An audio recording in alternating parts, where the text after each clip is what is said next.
Okay, so welcome back. We are here looking now at video 5, accessing the higher self. And in this video, we're going to be talking about what is the higher self and what is the general approach to accessing the higher self. And when we're talking about the higher self, I want it to be clear and let you know that we're actually talking about the soul. So when you hear talk about the higher self in the spiritual community, they're also referring to the soul.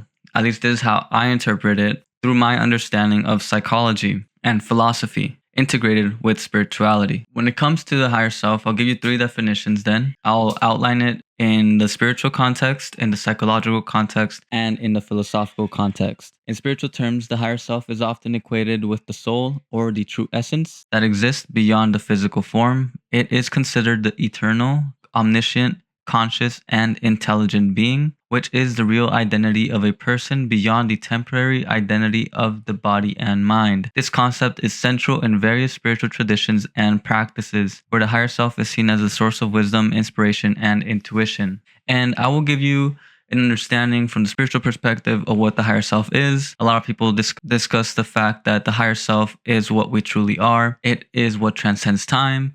And usually when we're talking about reincarnation, people are referring to the higher self. I believe that these understandings are correct in some way, but if we take them to be as fact, we lose out on a lot of understanding, especially from the psychological or even practical level. So when discussing the higher self, I will say that yes, it is our true self, but it is more so the father of our personality. And when I'm talking about our personality, I'm really talking about the ego self. Our personality is what is really known to be our human body. It is what we use to operate on earth. And so it is the representative of our lower selves. And our lower selves are really just the human selves, the regular Joe selves, which really aren't that regular. But to put it into simpler terms, it is a 3-part composition of the physical body, the astral or emotional body, and the mental body. And so our physical or our personality selves are really what we usually think or define ourselves to be. So this would be the person that accumulates specific experiences, who has specific tastes, a specific personality also. And that is a story that we carry within ourselves. And when speaking about these things esoterically, a lot of the times early on in my journey, in my spiritual journey, there would be a lot of mention of how first there was the Father, then there was the Son, and you hear this also in the Bible where they talk about the Father, Son, and the Holy Spirit, this being the Trinity. This is really just the verses trying to explain the different expressions of God. And so when we're talking about the spiritual context of the higher self, we're really talking about the father of the personality self, the creator of our regular Joe selves. So hopefully that makes sense from a spiritual context. The next context I will want to explain is through the psychological context. And so from a psychological perspective, the higher self can be viewed as the ideal self or the self concept that one strives to realize. It encompasses one's highest potential and represents an integration of all positive attributes, such as wisdom, compassion, and equanimity. This aligns with theories of self-actualization and individuation, which describe the process of fulfilling one's full potential and becoming whole. And this is really something that was often discussed when I was studying analytical psychology. You're not going to get this understanding of the higher self from a psychological perspective until you start to dive into transcendent psychology, the psychology that transcends the self, that transcends the ego. Because most of the psychology that is known or commonly discussed, whether it be behavioral, cognitive, or even psychiatry, those different forms of psychology are more focused on the primitive versions of the self, whether they be focused on instinct or intellect. But as we get higher and higher in our evolution, those different developmental models or those different theories of psychology don't really serve the self too much as we start to get more into a deeper understanding of ourselves. So really those models that talk about self-actualization, such as Abraham Maslow's hierarchy of needs, or individuation, such as Carl Jung, these 2 theories are very popular, but I've also mentioned in the past Ken Wilber's theories of development, where they go more into the integral levels of development, and those are the transcendent levels. So when you look at psychological theories, it's great to put the higher self in this perspective, because then you kind of have a map through which you can progressively get closer and closer to your higher self or your soul. And really, at the base of this psychological context and why psychology is so important, at the base of all of this is the idea that it is a natural progression. As you evolve and as you get to know yourself, you will eventually get to know your higher self. That is almost law, it's within ourselves. As we awaken to a higher reality, you get to access deeper levels of yourself, and within that is the soul/higher self. And next, I want to talk about the philosophical context. Philosophically, the higher self is considered the essence of being that transcends the individual's immediate consciousness and experiences. It is often discussed in terms of authentic being, or the true nature that remains once superficial layers of identity and societal constructs are stripped away. So, I think I really experienced these philosophical contexts. Like, I lived it through experience when I was on psychedelics, as when you get to access these higher dimensions, you automatically start to strip away all the things that you are not. It can be experienced as ego death, for example, where you start to realize that your experiences are really not your experiences, that they were things that you lived, but they don't define who you are. And so when you start to reflect on the higher self from a philosophical standpoint, you really get to gain a deeper awareness of who you truly are. So this is why philosophy is so important, because if you really just sit down and reflect on the concept of the higher self, that within itself will awaken deeper dimensions within you. It will take you into deeper places of contemplation, which will help you evolve and get closer to your higher self. Because when you reflect on the higher self, you're really just allowing or preparing yourself to enter that perspective and to gain access to that perspective. So that's why it is super important to think about the higher self in terms of these three different contexts. And a lot of times people are going to mention it from many different ways, but most of the time they will fall under these umbrellas of spirituality, psychology, or philosophy. And one thing to note, me as your teacher along this course, I didn't study philosophy too extensively, especially early on in my journey. If anything, even now, I'm not too huge on philosophy, but I do have a philosophical mind. By that, I mean that you don't have to be a philosopher where you can label every single different kind of philosophy, epistemology, phenomenology, stoicism, aestheticism.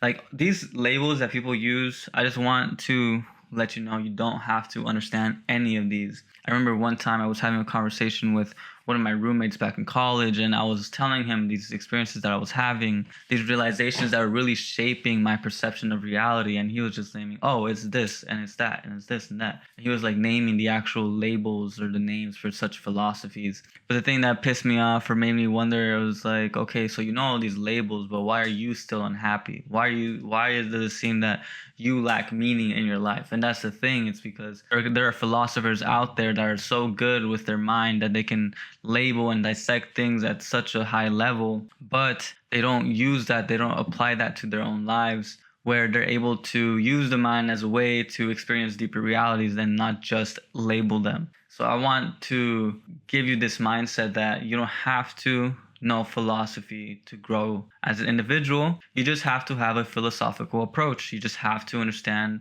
that reflection, contemplation is the key, or is one of the keys to accessing your higher self, just as I showed you right now. Thinking of the higher self, sitting on that concept, questioning what that means, questioning how that would feel like.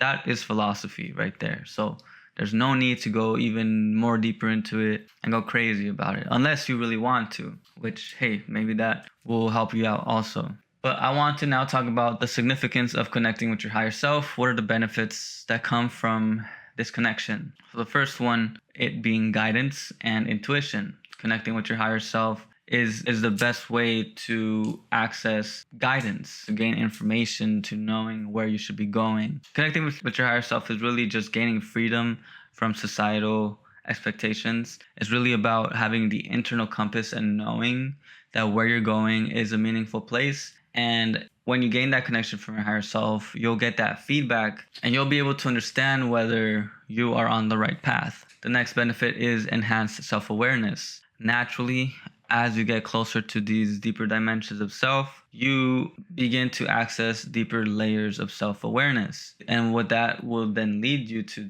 do or experience is deeper levels of perception. Perception is key. And when you're able to gain these deeper layers of self-awareness, you can actually do a lot more with situations. You can understand why you do the things that you do. You can understand the motives, and you can almost deconstruct those motives and use them as a way to further your purpose. The next thing is emotional and spiritual growth. Connecting with your higher self can be an emotional journey, and not so much an emotional journey in the sense of you healing and going through this crazy dark night of the soul experience, which can happen, but more so in terms of emotional fulfillment. Do you feel at peace with yourself? Do you feel clear about yourself? That is healing to me, and that is the highest form of healing that the higher self can bring you, because when you connect to the higher self, you can really just let go of a lot of the things that you carry that don't really serve you. And when that happens, there is a growth and also a healing that you will undergo. The next thing is purpose and fulfillment. By connecting to the higher self, you gain deeper awareness to the larger plan of God. And I'm not going to mention too much about this because this isn't about you falling into some trap. This isn't really a thing of religion, I want to put out first off. I think God's plan is really just having us understand that we are all God. Our connection to our higher self gives us that understanding, but from a place that is not of the ego, and it allows us to find our fulfillment and find our purpose. It's just a natural progression. So now I want to discuss the difference between the ego and the higher self, because a lot of people are going to mess these things up. I think the first thing that needs to be put out there is that there are different levels of development, and these levels of development are very much going to say just how you use your ego, because there's a perception in the spiritual community of the ego that really comes from a misunderstanding of psychology. People really paint the ego as something negative. They say that having an ego is selfish. You want to detach from the ego. There's a very big focus on ego death. There's a big focus on detachment. And this really also comes from misunderstanding, I believe, of even like Buddhism, where they say that there is no self. And it gives people this idea that you can escape suffering through escaping the ego. But this all stems from not understanding what the ego is. The ego is just a mediator. It is the gate between the unconscious and the conscious. It is what chooses what is expressed or repressed. So when you are in a specific level of development, your ego is really going to choose what can be expressed based on that level of development. And even within the ego itself, the ego must develop. So the ego grows with you, and it can only become a hindrance to you if you don't know how to consciously use it. So in the beginning, we are first instinctual animals. We are largely governed by conditioning. And that conditioning can be anything. It can be from the conditioning from our parents, from our schools, but it could also just be conditioning from our subconscious. Maybe we don't have the necessary understanding of ourselves to override the conditioning that we have that pertains to survival. And so that leads us to just be a purely instinctual being. And so you will really not get any access to the higher self at this stage. But the next stage is one of developing the intellect. And people who have a more developed intellect are those who are more in the rational stages of development. And this is when the ego is able to think a little bit more clearly. It's able to judge, to criticize, to analyze, to really think for itself. There might be a semblance of understanding of a higher power, but the ego is too attached to the mind that it cannot allow itself to experience those higher realities. This is why there are people who are atheists. So what I want people to understand is that a lot of people are going to be in the instinctual or this intellectual stage of their development. And if you think that you're there, then the key is going to be understanding that the ego is at the core of that. So understanding what the ego is will allow you to detach yourself from these ideas and allow for something higher to come in, because in reality, the ego isn't the bad guy. At higher stages, the ego is actually meant to allow for the for the expression of the higher self or for the soul. As you develop your ego, as you build a strong ego, you're able to manage higher frequencies. You're able to manage more powerful energies, including the energy of the higher self. So you have to develop the ego. You have to get to know it. And you develop the ego really through self-development, through facing challenges, through putting yourself out there, through constantly killing the ego, as many people say, which means really breaking through the barriers that you've limited yourself to. So when we understand this, that the ego is really meant to act as the conduit for the higher self, then we can really start to see what are the limitations that we're putting on ourselves and how we can break those limitations to gain access to the higher self, because what comes next in development is intuition. So intuition lies beyond intellect. Intuition lies beyond the mind. But to access those realities, you have to first be able to transcend, but include the mind. That's the thing. A lot of people in spirituality discuss this. They have this concept that to access spiritual reality, you have to cut yourself off from physical reality. But the only way that you're going to be able to do this in a healthy way is to transcend through rather than to transcend away from these things. So transcend through the mind, develop the mind to higher capacities and use it as a tool to connect to these spiritual realities. And once you connect to these spiritual realities, allow your mind to surrender itself to the soul, to the higher self. And that is an experience that is hard to do, but will naturally happen once you have a greater understanding of yourself. Now that I've said that, there's a stage of the instinct, the intellect, and then the intuition. Ego will express itself based on what stage you are in, and it will only be a hindrance up to your level of awareness. To get to a higher level of awareness, you can use the ego as a platform for expressing the higher self. And understanding the difference between the ego and higher self, I want to clarify something really quick. It's the same thing as understanding the difference between the personality self and the higher self, because the personality is really also the ego. You can interchange these words, especially in discourse and the way I teach and the way I've understood things. The personality is the same thing as the ego. So if you kind of switch those words, to develop the ego is also to develop your personality. And so this is where, taking personality tests or understanding your astrology, your numerology, your experiences, your circumstances, understanding these things and purifying them into forms that you can use to serve you in a higher way, that will be your key to accessing your higher self. And that's the more higher philosophical explanation of it, right? I need you to understand that, so that once you start getting into the more practical day-to-day things, you understand what you're doing and what's going on. What we're talking about here now is going to be developing yourself. So you develop yourself through self-reflection, through mindfulness meditation, and through holistic lifestyle choices. The main thing being that these are all things to develop your ego. Connecting to the soul first comes through connecting to your ego, through strengthening your ego. That's the path to self-actualization. And if we look at other models, it just makes sense. Abraham Maslow's hierarchy of needs first starts with physiological needs, then it comes to emotional needs, then it comes to mental needs, and then it goes to spiritual needs. So understanding these needs, you see that is really just an understanding of the self expanding itself through these areas of instinct, intellect, and intuition. And so the main things are going to be self-reflection, mindfulness, and these are practices that everybody should have. If you haven't begun to self-reflect, then start doing that. To align closely with your higher self, it's about being driven by something internal. So understanding who you are at an internal level is going to be key. And you can do that through just sitting down and thinking and questioning yourself, but also through journaling. And then when it comes to meditation, it's just a thing that I would say, so you just have to meditate, because the more you meditate, the more you gain access to these deeper realities,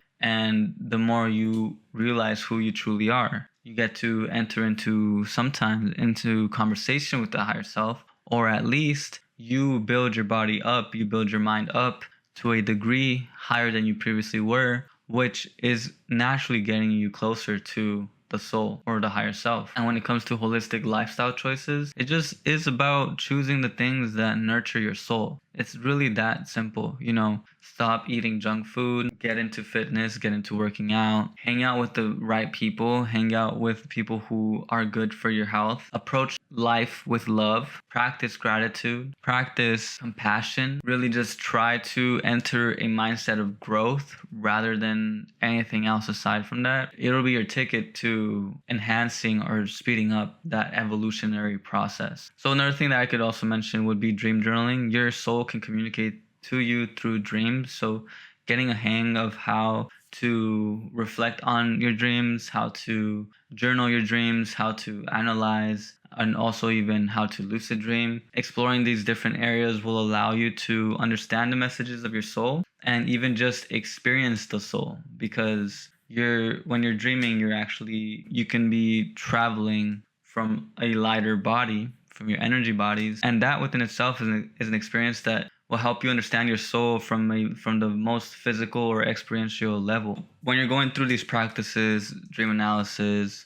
journaling, or meditation, you will naturally gain access to the higher self. You'll be able to download insights. You'll be able to get some messages. Sometimes you'll even be able to hear voices or hear a voice. These things are natural. And if you're doing it right, and you're not trying to force a specific awakening, and you're just doing it for the feeling of connecting to yourself, to your core, to your heart, if you do that, then you will be safe. What I do want to mention is that there are some other things that a lot of people mention. For example, synchronicity. Synchronicity is just your soul communicating to you, letting you know that you're on the right path. And learning to read these signs could be another thing that you could do so that you can access your higher self. But that's not something I'm going to focus on too much right now in this video. The general idea for this video was more for you to understand the role that the personality self plays in you accessing your higher self, the relationship that they have, and what you can start doing right now so that you can begin to get